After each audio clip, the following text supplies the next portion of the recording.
In today's clip, I'm going to tell you how the greatest villain in football, that is Tom Brady, in one short year has become someone that I can maybe root for.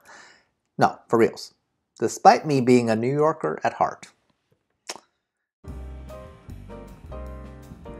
XenPuck here. Another day, another new type of topic has sprung to mind.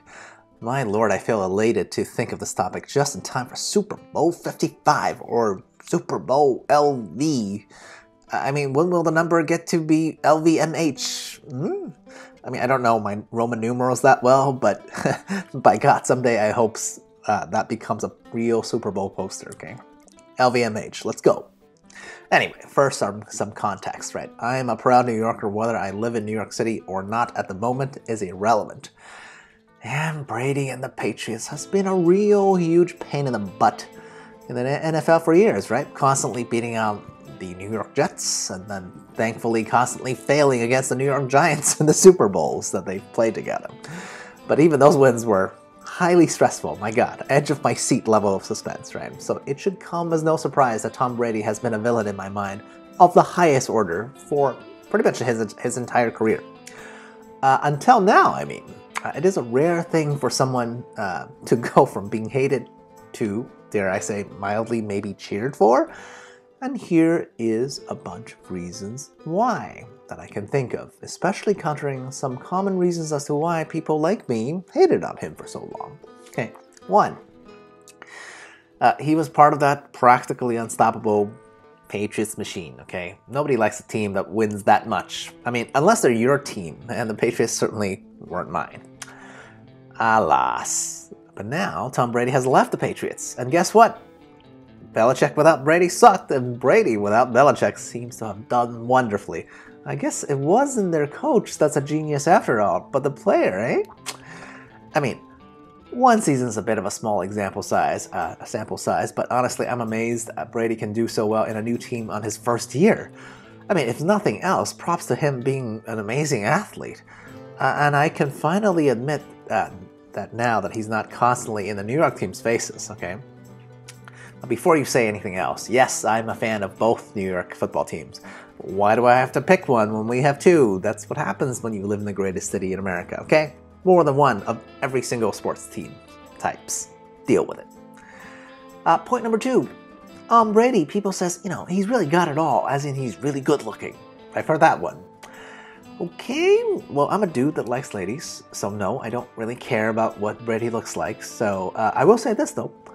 Tom Brady's older than me, and he's gonna play in the Super Bowl. My God, that's in itself amazing, okay?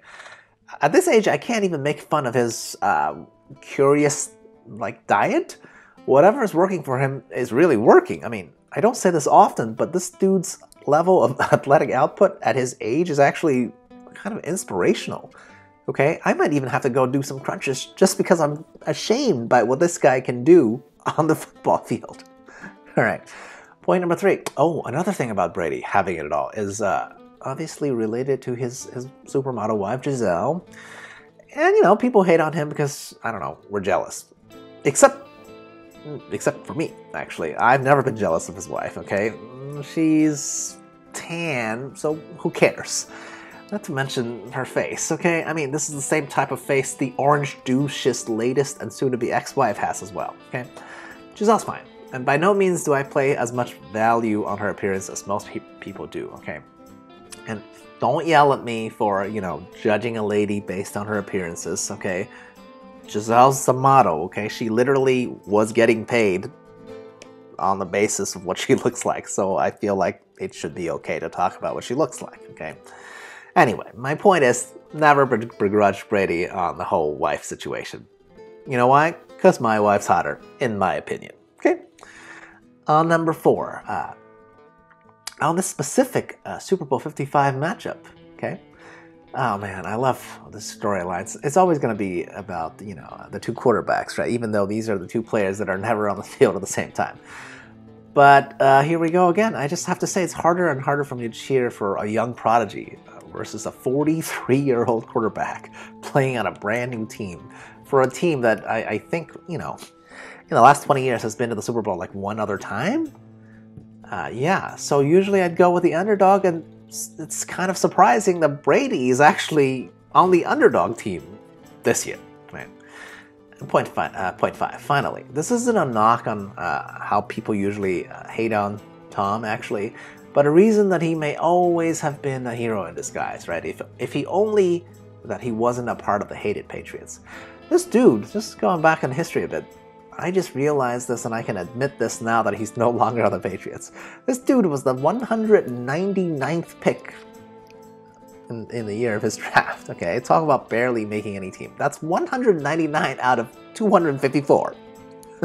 And talk about the bottom like 70%. Okay, that story is quite amazing. Okay, we look at how many Super Bowl wins he has up until this point and feel like, oh, you know, this was inevitable. But can you imagine back in 2000 when he was drafted at number 199? Nothing would have felt more certain than for him to get cut, you know, in a year or less, right?